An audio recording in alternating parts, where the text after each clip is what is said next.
본문으로 정한 말씀은 고린도전서 5장 6절입니다. 1절이니까 다 같이 한 목소리로 읽도록 하겠습니다. 시작.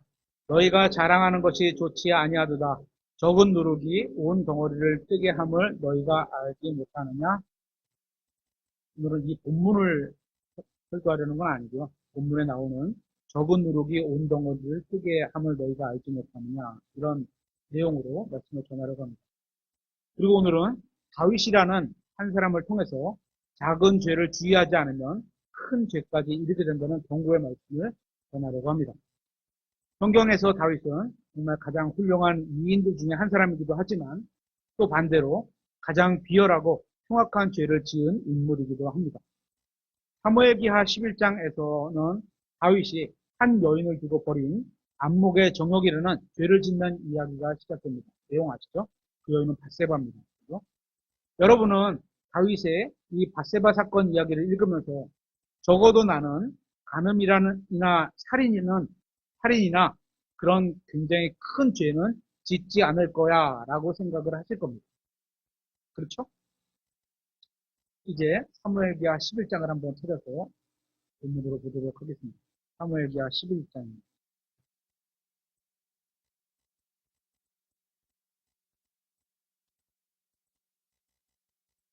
1절에 그 해가 지나고 왕이 싸우러 나갈 때, 예전에 언제 한번 들었던 본문이죠. 때 다윗이 요압과 또 그와 함께하는 자기 신하들과 온 이스라엘을 보냈습니다.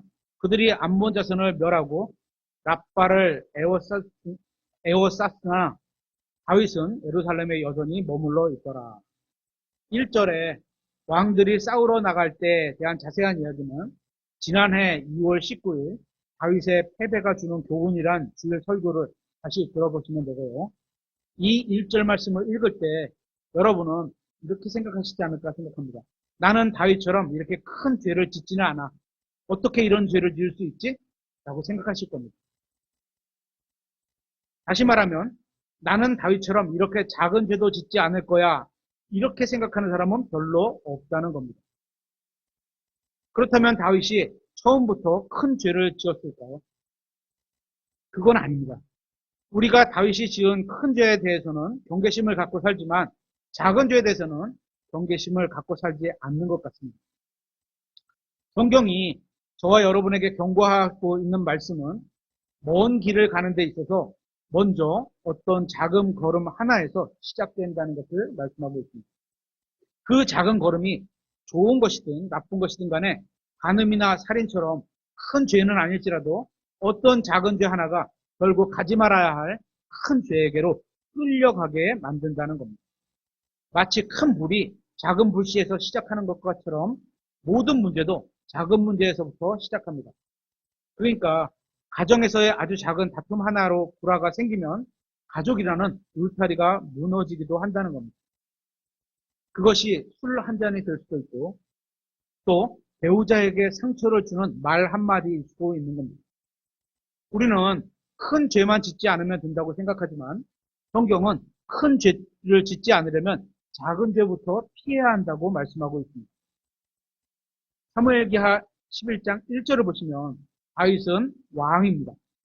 그래서 왕들이 싸우러 나갈 때 군대를 이끌고 전쟁에 나가서 승리를 했어야 했습니다. 하지만 그는 다른 사람들을 보내서 승리하게 했습니다. 여기서 승리에 대해서 한번 생각해 보겠습니다. 성경은 예수님께서 십자가로 이기셨다고 말씀하고 있습니다. 세상 사람들이 볼 때는 십자가가 실패한 건데 예수님께서는 자신이 원하고자 하시는 일을 다 완수하셨기 때문에 하나님은 승리라고 말씀하시는 겁니다. 그리고 우리가 예수님을 믿으면 우리는 예수 그리스도 안에 들어오게 됩니다. 그래서 성경은 믿는 사람들을 그리스도의 몸이라고 부르고 있습니다. 예수님을 믿는 우리는 예수님의 몸의 일부가 되었습니다. 다시 말하면 승리하신 예수님의 몸의 일부가 되었다는 겁니다. 그렇기 때문에 우리는 구원받는 순간 승리자가 되는 겁니다. 다만 승리를 계속 유지하기 위해서는 군인으로서 전신갑주를 입고 믿음의 방패를 들고 성령의 칼을 들고 서서 맞서라고 말씀하고 있습니다. 그렇게 이미 승리자와 한 몸이기 때문에 이긴 상태에서 서서 지키기만 하면 승리하는 겁니다. 이것은 마치 전투에서 승리를 해서 상대방의 영토를 빼앗았는데 우리가 거기를 지켜내기만 하면 이미 뺏었으니까, 그죠? 지켜내기만 하면 승리의 결과가 주어지는 것과 마찬가지입니다. 다시 사무엘기하 11장으로 와서 이 당시에 다윗도 군대와 함께 나가서 싸웠다면 승리를 취할 수 있었을 겁니다. 그런데 집에 머물러 있었기 때문에 서서 맞서 싸우지 않았던 상황입니다. 결국 자신은 승리를 취하지 못했습니다. 다윗은 마땅히 자신이 해야 할 일이 있었습니다. 본문에 보면 왕들이 나갈 때, 싸우러 나갈 때 이렇게 말씀하고 있고, 이 자세한 내용은 지난 설교를 살펴보시면 됩니다. 그죠? 어쨌건 왕으로서 마땅히 싸우러 나가야 했지만 그것을 하지 않았습니다. 여기서 모든 죄가 시작되는 겁니다. 계속해서 2절에 저녁 때에 다윗이 자기 침상에서 일어나 왕의 집 지붕 위에서 거닐다가 한 여인이 목욕하는 것을 지붕에서 보았는데 그 여인이 보기에 매우 아름다움으로 다윗은 침상에서 일어났습니다. 그런데 일어난 시각이 아침이 아니라 저녁에 일어났습니다. 저녁이지만 지붕에서 다른 사람을 볼 수 있는 시간대였던 겁니다. 다윗은 자신이 해야 할 일을 하지 않았기 때문에 딱히 할 일이 없어서 게으른 손과 게으른 발과 게으른 마음을 보이고 있는 겁니다.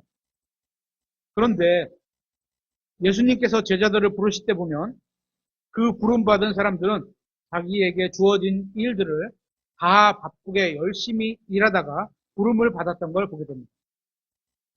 그렇게 하나님께서 쓰시는 사람은 주어진 일을 열심히 하는 사람입니다. 학생이라면 공부를 열심히 하고 직장인이라면 직장 일을 주님의 일같이 자기에게 맡겨진 일을 열심히 하는 사람을 하나님이 부르셔서 쓰신다는 겁니다. 그런데 다윗은 자기가 해야 할 일을 하지 않았기 때문에 시간을 무료하게 보내고 있습니다. 성경은 주님의 일을 넘치게 하라고 말씀하고 있습니다. 그래서 주님의 일을 넘치게 하는 사람은 죄를 지을 시간이 없습니다. 그런데 다윗은 주님의 일을 넘치게 하지 않았기 때문에 이제 시간이 남아들고 또 죄를 짓게 되는 상황에 빠지게 되는 겁니다. 여기서 확실한 건 우리도 더 많은 돈과 더 많은 여유와 더 많은 안락함과 더 많은 시간을 갖게 될수록 더 많은 죄를 짓게 될 가능성이 매우 높아진다는 겁니다. 어떤 사람들은 다윗의 문제가 밧세바로 인해서 일어났다고 생각하는 사람들도 있습니다. 1절에 보면 다윗이 온 이스라엘 사람들을 전쟁터에 보냈습니다. 온 이스라엘 사람들을. 그래서 밧세바는 모든 남자들이 다 전쟁터에 나갔다고 생각했을 수도 있습니다. 따라서 밧세바는 집에서 목욕하고 있는 자신을 어떤 남자가 자신을 보게 되리라고는 생각하지 못했을 수도 있습니다. 그러니까 다윗이 죄를 짓게 된 것이 밧세바의 잘못에서부터 시작한 것은 아니라는 겁니다. 무슨 말이냐 하면 모든 죄는 외부로부터 시작하는 것이 아니라 자신 안에 내부에서부터 시작한다는 겁니다. 만일 다윗이 자기가 있어야 할 곳에 있었다면 그와 같은 죄를 짓지 않았을 겁니다. 왕들이 싸우러 나갈 때 이때죠. 하나님께서 우리에게 원하시는 것도 우리가 있어야 할 곳에 있는 것, 우리가 해야 할 것을 하는 것입니다. 계속해서 3절을 보겠습니다. 다윗이 사람을 보내어 그 여인에 관해 물어보게 하였더니 한 사람이 이르되 이 여인은 엘리암의 딸이요 해족족 우리아의 아내인 밧세바가 아니니까 하니라. 우리가 TV나 유튜브를 통해서 사건, 사고를 접하게 되는데요.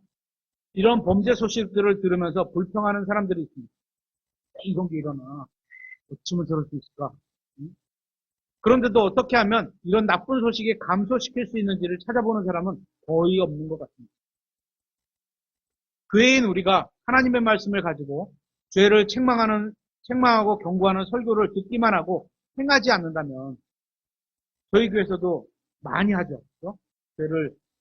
죄에 대해서 경고하는 설교하고 또 선을 행하라고 설교하고 그렇지 않는다면 여러분도 아무 조치하지 않으면서 끔찍한 범죄가 일어난다고 불평만 하는 것과 별반 다를 게 없는 사람인 겁니다. 사람들은 누군가 범죄를 해결해야 하고 범죄와 싸워야 한다고 생각합니다. 이런 점에서 진정으로 범죄를 해결할 수 있는 유일한 해결책은 교회가 성경에 기록된 하나님의 말씀을 당당히 선포해서 듣는 분들의 생각이 바뀌도록 해야 한다고 저는 믿습니다. 교회가 성경에 제시하는 해결책을 따르지 않는다면 범죄에 대한 해결책은 존재하지 않게 되는 겁니다. 그래서 그리스도인의 다른 이름이 소금이요, 빛이요 이런 표현을 하잖아요. 그죠? 소금으로서 부패되지 않은 세상을 살아갈 때 소금으로서 또 간 맞추는 역할을 하고 어둠에서 빛 같은 역할을 하라는 거죠. 교회가 성경에 제시하는 해결책을 따르지 않는다면 범죄에 대한 해결책은 존재하지 않을 겁니다.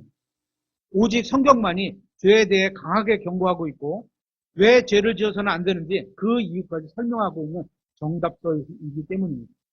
이제 다시 2절로 돌아와서 사무엘기 하 11장 2절로 돌아와서 우리는 항상 무엇인가를 보며 살아가게 됩니다. 2절에 보면 다윗의 눈은 자기 것이 아닌 것을 봤습니다.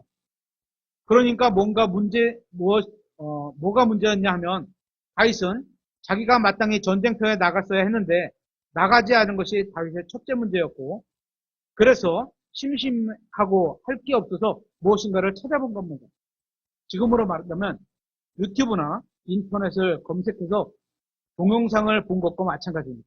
찾아봤더니 어떤 여자가 보인 겁니다. 어떤 여자를 본 자체는 죄가 되지 않을 수도 있습니다. 그런데 문제는 자기 것이 아닌 것을 가지려는 게 문제입니다. 대부분의 죄는 다 이렇게 시작합니다. 어떤 것을 보았는데 남의 것이 좋게 보이는 겁니다. 아주 옛날에는 연필이 있었잖아요. 친구 연필이 새 연필이고 뭐 지우개 달려있고 좋은 연필 보면 저거 좋다 이런 마음이 가지면 가져야지 이런 생각이 갖게 될 수 있다는 거죠. 대부분의 죄는 다 이렇게 시작합니다. 어떤 것을 보았는데 남의 것이 좋게 보이는 겁니다. 그럴 때 죄가 시작됩니다. 우리는 지난 설교에서 엔드에 대해서 잠시 살펴봤습니다. 그리고 엔드 기억나시는 거 있으세요? 하여간 다시 한번 나중에 보세요. 오늘도 3절이 end로 시작합니다. 성경을 한글로 번역할 때 영어 end를 살리는 게 쉽지 않은 결정이겠지만 어쨌건 영어 성경을 보면 사무엘기하 11장 1절부터 8절까지 모든 절이 다 end로 이렇게 시작합니다. 이 말은 어떤 게 계속해서 진행되고 있다는 걸 보여줍니다. 그러니까 그러다가 갑자기 9절에서 그러나 이런 말이 나옵니다. 그런데 만약에 그러나가 9절이 아닌 3절에서 시작되었다면 어땠을까? 다윗은 죄로 인한 고통과 수치를 당하지 않았을 겁니다. 죄로 인해 간증이 망가지는 일도 없었을 겁니다. 3절이 그리고가 아니라 그러나로 시작되었다면 다윗의 인생의 역사가 달라졌을 수도 있습니다. 그러니까 내가 작은 죄를 짓고 그게 계속 쌓이면 성경 기록대로 end 다음에 큰 죄가 되는 겁니다. 그 과정이 그리고로 이렇게 연결되었던 겁니다. 하지만 3절에서 그리고가 아니라 그러나로 행동했다면 죄를 끊음과 동시에 훨씬 더 영적으로 성장했을 겁니다. 여러분뿐만 아니라 저를 생각해봐도 죄를 지을 때 그리고로 연결되면서 계속 죄를 짓게 되는데 그러던 어떤 순간에 내가 그러나로 반응을 했다면 그 죄를 끊을 수 있었다는 겁니다. 그러니까 우리가 작은 죄에 불복당하지 않고 거부해버렸다면 우리는 지금보다 훨씬 더 영적으로 성장해 있을 것입니다. 그랬다면 우리의 양심은 지금보다 훨씬 더 깨끗해져 있었을 겁니다. 그런데 불행하게도 성경은 3절이 그러나 다윗이 라고 되어 있지 않고 그리고 다윗이라고 되어 있습니다. 결국 다윗은 자기 것이 아닌 것을 봤습니다. 하지만 여전히 그러나 다윗이 돌아섰더라 이렇게 행동했다면 더 이상의 죄는 그쳤을 겁니다. 그리고 4절에서는 다윗이 누군가를 보내어 자기 것이 아닌 것에 더 관심을 갖고 데려오게 합니다. 계속해서 4절을 보겠습니다. 다윗이 사자들을 보내어 그녀를 데려오게 하니 그녀가 그에게로 들어왔는데 그녀가 그녀의 부정함에서 정결하게 되었으므로 그가 그녀와 함께 누웠고 그녀는 자기 집으로 돌아가니라. 어쩌면 다윗의 심부름을 했던 사람이 이상하게 생각했을 수도 있습니다. 아내가 있는 왕이 왜 다른 남자의 여자를 데려오라고 하지? 하나님의 마음을 따라간다던 다윗의 마음에 무슨 일이 생겼는지 의아하게 여겼을 수도 있습니다. 그렇게 다윗은 행위로 죄를 짓기 전에 이미 자신의 마음뿐만 아니라 다른 사람의 마음도 더럽혔을 수 있습니다. 어쨌건 왕이 시키니까 부하로서 어쩔 수 없이 잘못된 행동에 동참하게 되었습니다. 여기서 부하에게 죄가 있었느냐의 논쟁의 여지가 있지만 어쨌건 거룩하지 않은 일에 개입하게 되었던 건 사실입니다. 이때 이미 다윗의 마음은 죄로 물든 상태였고 더욱이 자신 혼자서 은밀하게 마음속으로 지은 죄가 이제는 다른 사람에게 공개적으로 드러나게 되었습니다. 그러니까 죄라는 게 큰 죄를 지었을 때만 다 공개되는 것이 아니라 마음속에 혼자 작은 죄를 지을 때도 다른 사람에게 이렇게 공개된다는 겁니다. 여러분도 아시듯이 다윗은 아직 실제로는 무슨 행동으로 죄를 짓지 않은 상태입니다. 아직 회개할 기회가 있었습니다. 그러나로 더 큰 죄에 빠지지 않을 기회가 아직은 있었던 겁니다. 이런 일은 우리도 마찬가지입니다. 우리가 살다 보면 작은 죄를 지을 수 있는 환경이 조성될 때가 있습니다.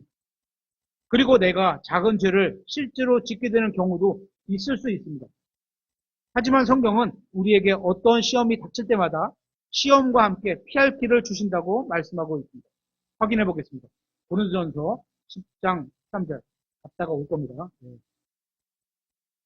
고린도전서 10장 13절.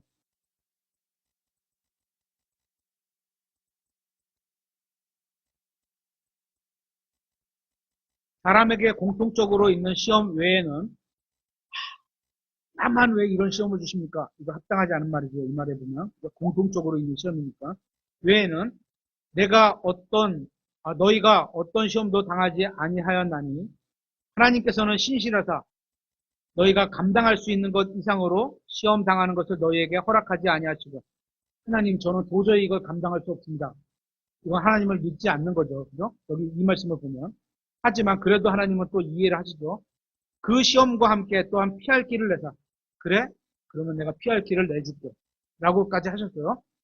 너희가 그것을 감당할 수 있게 하시느니라. 그러니까 여러분의 앞에 어려움이나 시험이 닥치면 다 믿음으로 감당할 수 있다는 겁니다. 그렇죠? 그러니까 뭐 극단적인 생각을 하지 않으셔야 됩니다. 그렇죠?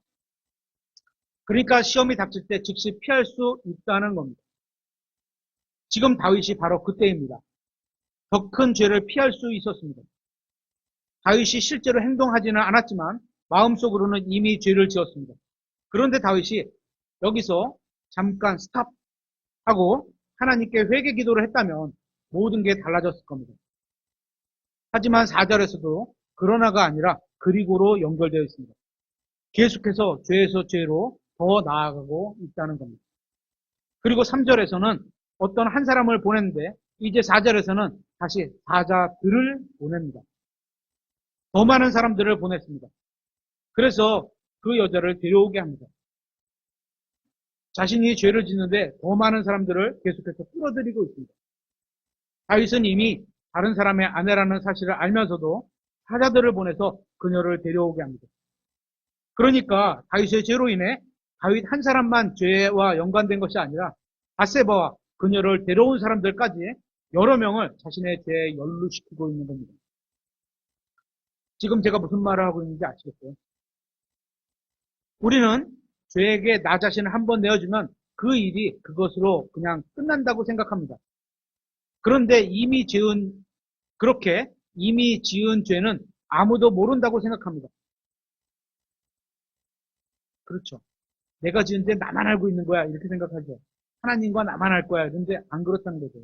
이미 지은 죄는 더 이상 다른 사람에게 아무런 영향도 끼치 않을 거라고 생각합니다. 그러니까 나만 좀 조용하면 된다고 생각하죠. 하지만 죄는 그것을 마음에 품는 순간부터 다른 사람에게 영향을 준다는 걸 보게 됩니다. 그걸 나만 모르고 있을 뿐이지 주변 사람들은 이미 다 알게 되고 알고 있다는 겁니다. 그 전까지는 다윗이 전쟁에서 제일 앞에 서서 싸웠습니다. 함께 전쟁에 참여했던 병사들에게 큰 힘이 되었을 겁니다. 그런데 어느 날 왕이 전쟁에 나오지도 않았고 궁전에서 다른 남자의 아내를 불러왔다는 소문이 다른 다윗 주변 사람들로부터 흘러나왔을 겁니다. 이제 그의 소식으로 인해 하나님께서 나단을 보내셔서 당신이 그 사람이다 이렇게 말하기 전에 이스라엘의 많은 사람들이 다윗의 범죄했다는 사실을 이미 알고 있었을 겁니다. 죄는 바위에 떨어지는 어떤 물방울 같아서 처음에는 그저 어떤 작은 하나의 물방울이었지만 똑똑똑 떨어집니다. 계속해서 죄가 더해지자 단단한 바위에 큰 구멍을 내고야 맙니다. 여러분이 마음속으로 죄를 품는 순간 그 모든 것들에 영향을 끼치기 때문입니다. 그 시작이 죄를 생각하는 바로 그 순간 여러분과 여러분의 가족과 교회에게 영향을 주기 시작합니다. 왜 그런지 아세요? 내가 실제로 큰 죄를 짓지 않을지라도 작은 죄를 마음속으로 지은 것조차도 가정과 교회에 영향을 주기 때문입니다. 여러분이 비록 이 시간에 교회에 와서 앉아있지만 만약에 마음이 주님으로부터 멀리 떠나서 죄를 향하고 있다면 그것은 다른 형제 자매의 교제를 망치고 있는 겁니다. 왜 그런지 아세요? 내가 예수 그리스도로 충만하면 내 행위뿐만 아니라 마음도 주님 앞에서 올바르다면 다른 사람과 교제를 바르게 나눌 수 있지만 마음이 올바르지 않다면 다른 교제를 나눌 수 없기 때문입니다. 어떤 행위로 드러나는 죄를 통해서만 다른 사람에게 손해를 끼치는 것이 아니라 마음으로 짓는 죄도 다른 사람에게 정신적으로 영적으로 손해를 끼치게 되기 때문입니다. 이제 4절 앞부분까지만 보면 다윗은 아직 밧세바의 손도 잡지 않았습니다. 하지만 그는 이미 간증을 완전히 이뤘습니다. 사람들은 흔히 결과만 생각합니다. 하지만 하나님께서는 과정도 중요하게 여기십니다. 하나님 앞에서는 물리적인 결과는 그다지 중요하지 않습니다. 왜냐하면 지금 있는 하늘과 땅은 모두 사라져버릴 것이기 때문입니다. 하나님께서 정말로 중요하게 여기시는 것은 과정입니다. 그래서 우리는 다윗이 다윗이 죄를 짓는 과정을 생각해 보고 있는 겁니다. 다윗의 죄는 첫 걸음에서 다음 걸음으로 점점 나아가고 있는 상태입니다. 그렇기 때문에 처음에 마음속에 떠오른 작은 죄를 하나님의 말씀으로 다뤘어야 했습니다. 작은 죄를 그대로 내버려두면 결국 그 작은 죄가 나 전체를 다루게 됩니다. 그러니까 내 혼의 주도권을 누가 갖게 되느냐, 마귀냐, 성령님이냐의 싸움인 겁니다. 우리의 마음속에서 어떤 죄가 처음에 떠오를 때 그건 아주 작습니다. 그래서 우리가 하나님의 말씀을 가지고 그 죄를 다룰 수 있습니다. 그런데 그 죄를 계속 내버려 두면 나중에는 그 죄가 점점 커져서 결국 그 죄가 우리를 주관하게 됩니다. 누군가가 큰 죄질을 짓고 나서 그래 이렇게 될 줄 알았어 라고 말하는 사람은 없을 겁니다. 우리는 죄가 이렇게 커지는 걸 의도하지 않고 살아갑니다. 그렇지만 작은 죄는 그 죄 하나로 끝나지 않는다는 겁니다. 누가복음 11장에는 어떤 사람 안에 악한 영이 있었는데 그 사람 안에서 쫓겨났다가 자기보다 더 악한 다른 영들을 데리고 들어갔다는 말씀이 있습니다. 그래서 우리는 아주 작은 죄로부터도 마음을 깨끗하게 지켜야 하는 겁니다. 잠깐 더러워졌던 걸 잠깐 말씀을 읽으면서 씻었는데 계속 유지하지 않으면 어떻게 돼요? 악한 게 또 들어온다는 거예요. 조금 즐기고 말겠다고 생각한 작은 죄가 결국 아무도 통제하지 못하는 큰 능력을 발휘하게 될 겁니다. 왜냐하면 아무도 모를 거라고 생각했던 내 작은 죄가 나중에는 많은 사람들이 알게 되기 때문입니다. 계속해서 사무엘기 하 11장 5절을 보겠습니다. 그 여인이 수태함에 사람을 보내어 다윗에게 고하여 이르되 내가 아이를 가졌나이다 하니라. 잘 들어보세요. 다윗은 지금 자기 죄를 계속해서 덮으려고 했습니다. 그런데 실제로는 그렇게 되지 않고 있습니다. 그죠? 의도한 바는 완전 다르죠. 그죠? 밧세바가 조용히 문자로 얘기했다든지 아니면 둘만의 전화로 했다든지 이메일로 했다든지 이러지 않고 다른 사람에게 말했습니다. 더욱이 다윗에게 직접 말하지도 않고 사람을 보내어 다윗에게 얘기한 겁니다. 이제 다윗 주변의 사람들만 아는 것이 아니라 밧세바 주변 사람들도 알기 시작합니다. 우리는 자신이 지은 작은 죄는 아무도 모를 거라고 생각합니다. 아무도 찾아내지 못할 거라고 생각합니다. 그런데 성경은 이렇게 말씀하고 있습니다. 이것도 찾아보겠습니다. 민수기 32장 23절.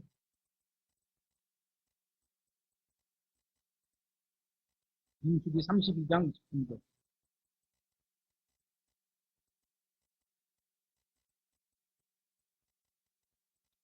하반절에 보라, 너희가 주께 죄를 지었으니 너희 죄가 너희를 찾아낼 줄을 분명히 알라. 복음 전할 때 많이 쓰는 말씀 구절이기도 하죠. 만약 여러분에게 회개하지 않은 죄가 있다면 언제든지 여러분 앞에 다시 드러나게 된다는 겁니다. 이 세상에서 일어날 수도 있고 아니면 하나님의 심판 앞에서 일어날 수 있는 겁니다. 언젠가 드러나는 건 시간 문제라는 겁니다. 죄가 너희를 찾아낸다가 무슨 말일까요? 죄가 계속해서 우리를 따라오는데 그 죄의 문제를 해결하지 않으면 언젠가 그 죄가 우리를 따라잡아서 우리를 붙들 거라는 겁니다. 가장 현명한 방법은 우리가 지은 죄가 있다면 그 죄에 죄를 더하지 않고 처음에 작은 죄를 지었을 때 회개하고 돌이키는 겁니다. 또한 4절이 그리고가 아니라 그러나 다윗이 회개했더라 이렇게 되었다면 다윗의 개인 인생은 달라졌을 겁니다. 우리는 생각을 조심해야 합니다. 생각과 마음에 쾌락을 주는 어떤 사진 몇 장, 말 몇 마디가 우리의 인생을 걷잡을 수 없는 죄의 불길로 번져나가게 할 수 있습니다. 우리는 내가 생각하는 나 자신의 능력을 믿지 말고 성경이 말씀하시는 우리 자신에 관한 말씀을 믿어야 합니다. 작은 죄를 지었을 때 문제를 해결하는 것이 가장 현명한 방법입니다. 이것이 이 죄에 대한 확실하고도 효과적인 또 최종적인 해결책이기도 합니다. 다윗이 사람을 보내어 그 여인에 관해 물어보게 했을 때 다윗의 관심은 온통 한 여자에게 가 있었습니다. 성경은 이전에 다윗이 젊었을 때 다윗에 대해 이렇게 말합니다. 하나님의 마음을 따라가는 사람이었다고 증언하고 있습니다. 하나님의 마음과 완전히 일치하려는 삶을 살려고 했다는 겁니다. 또한 성경은 구원받은 우리에게도 그리스도의 마음을 가졌다고 말씀하고 있습니다. 그런데 다윗은 신약 성도인 우리처럼 예수님이 다윗 안으로 들어와 계신 상황은 아니지만 하나님의 마음을 계속 따라가고 있었다는 겁니다. 그런데 마음이 변한 겁니다. 실제로 밧세바와 더불어 죄를 짓기 전에 이미 다윗의 마음은 자신이 상상하는 죄로 가득 차게 되었던 겁니다. 어떻게 하면 들키지 않고 그녀와 더불어 죄를 지을 수 있을지로 마음이 가득 차게 되었던 겁니다. 전에는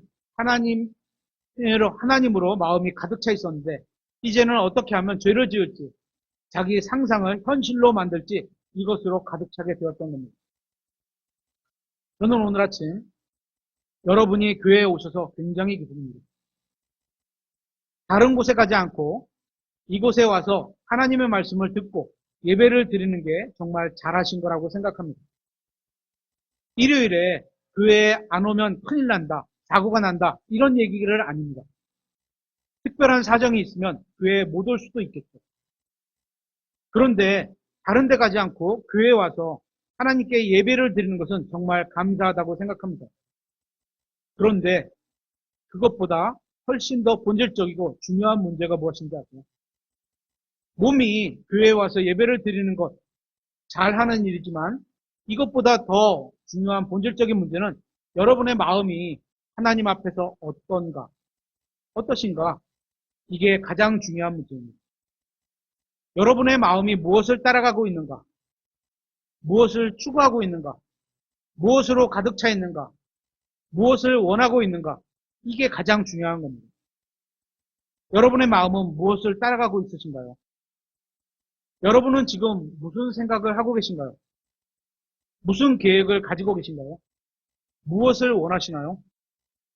여러분의 인생의 목적이 무엇인가요? 다윗이 간음과 살인으로 나아간 것은 다윗의 마음에 그것이 있었기 때문입니다. 여러분의 몸은 지금 교회에 있습니다. 그러면 여러분의 마음은 어디에 있나요? 다윗의 마음은 하나님의 마음을 따라갔었습니다.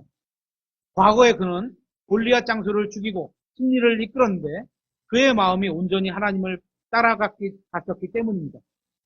하지만 그가 눈을 돌려서 다른 것을 봤을 때 아직 간음은 하지 않았지만 이미 마음속으로는 음행으로 충만해서 간음을 따라가게 되었던 겁니다. 아직 살인하지는 않았지만 어떻게 하면 그 사람을 죽일까 그런 생각으로 그의 마음이 살인으로 따라갔던 겁니다. 지금 여러분의 마음은 무엇을 따라가고 있으신가요? 여러분이 진심으로 주님을 사랑했을 때가 언제입니까? 그때와 지금을 한번 비교해 보세요. 처음 구원받았을 때 주님을 향한 첫사랑을 간직했을 때와 비교해 보세요. 지금 여러분의 마음은 무엇을 따라가고 있으신가요? 구원받은 지 얼마 되지 않아서 우리가 성경을 잘 몰랐을 때 하나님에 대해 생각하고 그분의 말씀과 그분의 몸된 교회에 대해서 생각하고 어떻게 하면 그분을 기쁘게 해드릴 수 있을지 생각하는 것으로 마음이 가득했었을 겁니다. 하지만 지금은 어떤가요? 제가 분명히 말씀드릴 수 있는 것은 여러분의 마음이 따르는 곳에 결국 여러분의 몸도 가게 된다는 겁니다. 마음속에 밧세바로 가득 차 있으면 전쟁에 나가서 승리할 수 없습니다. 이 말은 여러분의 마음이 무엇을 따라가고 있는지 이것이 가장 중요하다는 겁니다. 다윗은 젊었을 때 하나님을 따라갔던 사람이었습니다. 그런데 사무엘기하 11장에서는 완전히 바뀌었습니다. 다윗이 그리고가 아니라 작은 죄를 짓기 전에 어느 순간에 그러나 또는 여기서 잠깐 스탑 하고 멈춰서 내 마음이 왜 이렇게 됐지? 이걸 한번 점검해 봤다면 더 큰 죄로 이어지지는 않았을 겁니다. 오늘 본문으로 정한 말씀을 한번 다시 찾아보겠습니다. 고린도전서 5장 6절입니다.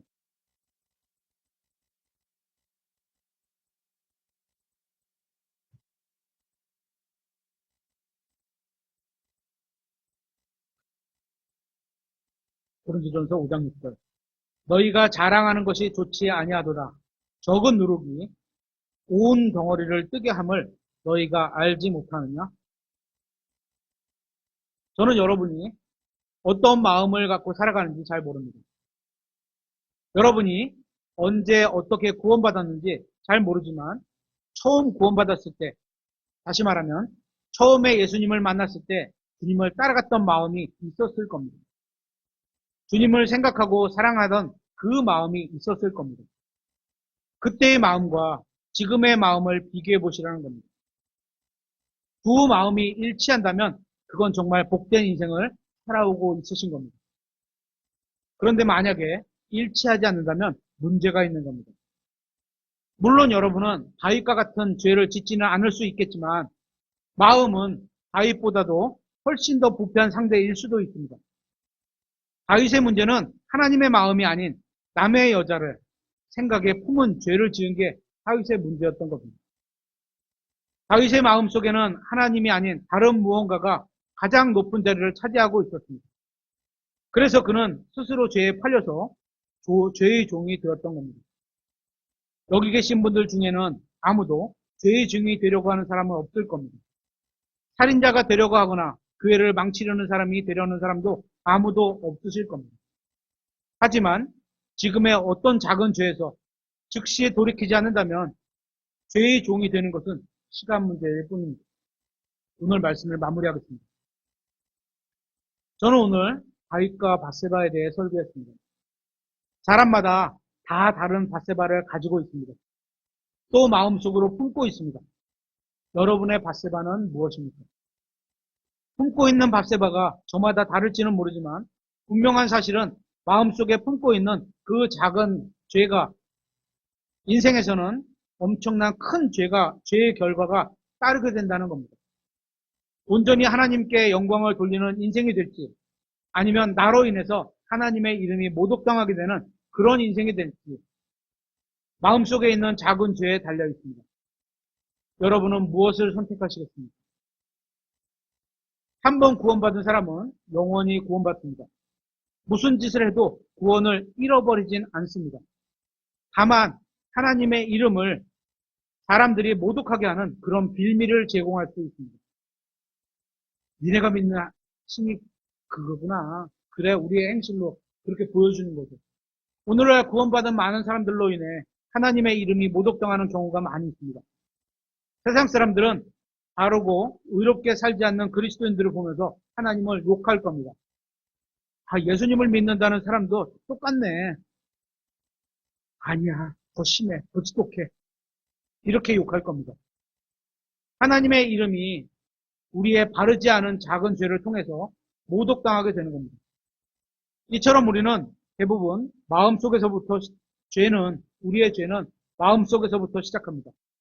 저마다 마음속으로 다윗의 밧세바를 품고 있었던 것처럼 마음속으로 품고 있는 죄가 있을 겁니다. 그것을 하나님의 말씀으로 해결하지 않는다면 다윗처럼 후회할 일이 생길 겁니다. 우리가 이 세상에서 살아가기 위해서 해야 하는 많은 일들이 있습니다. 그런 것들도 중요한 일입니다. 직장 나가서 열심히 일해야 되고, 그죠? 다른 사람하고 친절하게 지내야 되고, 사회 도덕도 잘 지켜야 되고, 하지만 진짜 더 중요한 것은 그리스도의 심판석에서 남게 되는 일이 무엇인지 한번 생각해 보십시오. 우리가 살면서 그리스도의 심판석을 잊으며 살면 안 됩니다. 앞으로 언젠가 예수님을 만나게 된다는 그 사실을 잊으며 살면 안 됩니다. 그리고 예수님을 만났을 때 정말 가치 있는 일로 남게 될 일이 무엇인지를 생각해 보십시오. 그렇게 우리가 예수님을 분명히 만날 건데 기쁨 가운데 만나는 것을 막는 것은 그것을 다른 말로 하면 죄라고 얘기하는 겁니다. 그 죄는 마음으로부터 시작합니다. 그리고 그 마음에 대한 결정권은 하나님께서 우리 각자에게 주셨다는 겁니다. 그래서 우리 각자가 마음을 어디에 내어드릴지, 하나님의 말씀에 내어드릴지, 예수 그리스도께 내어드릴지, 아니면 죄에게 내어줄지 우리 자신의 선택에 달려있는 겁니다. 다윗은 마음에 작은 죄가 처음에 생겼을 때 그 마음을 작은 죄에게 내어줬습니다. 그리고 결국에는 그 죄가 다윗을 주관하게 되었습니다. 그런데 이것은 다윗의만의 일이 아닌 것 같습니다. 오늘날 많은 그리스도인들도 여기에 해당하고 있습니다. 혹시 여러분도 여기에 해당하지 않는지 스스로를 살펴봤으면 좋겠습니다. 오늘 말씀의 제목 한번 읽고 마치도록 하겠습니다. 시작. 적은 누룩이 온 덩어리를 크게 한다. 이 말씀을 명심하고 사시기 바라겠습니다.